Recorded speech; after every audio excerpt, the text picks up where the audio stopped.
আপনারা সবসময় জিনের কথা শুনেছেন, কিন্তু জিন যে এতটা উৎপাত করতে পারে কোনোদিন তা দেখেন নাই। আজকের বাস্তব একটা ঘটনা দেখেন কিভাবে জিন উৎপাত করতেছে একজন মসজিদের ইমাম সাহেবের সাথে। সে বারবার বলতেছিল তার সাথে জিন অনেক দুষ্ট, জিন অনেক উৎপাত করে, কিন্তু কর্তৃপক্ষ বিশ্বাস করে না। তখন কি করে, তারা সিসি ক্যামেরা লাগিয়ে দেয়। রাত 1টা থেকে 2টার সময় হুজুর কম্পিউটারে তার নিজের কাজ করতেছিল। এমন সময় এমন কিছু জিনিস ঘটেছে যা দেখলে আপনাদের গায়ের পশম শিরে উঠবে। দেখেন হঠাৎ করে কিভাবে জানলাটা একা একা খুলে গেল রাত 1টা থেকে 4টার সময়। হুজুর বুঝতে পারতেছে যে কিছু একটা ঘটতেছে। হুজুর সাহসের সাথে তিনি কি করলেন, তিনি আস্তে করে জানলাটা অফ করে দিলেন।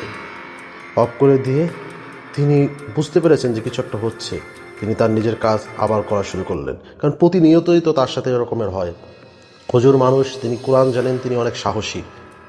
তার কাজ করতে করতে আবার কি করলো দেখেন, ওইখানে একটা ব্যাগ ঝুলানো ছিল, ব্যাগটা ঠাস করে একা একা পড়ে গেল।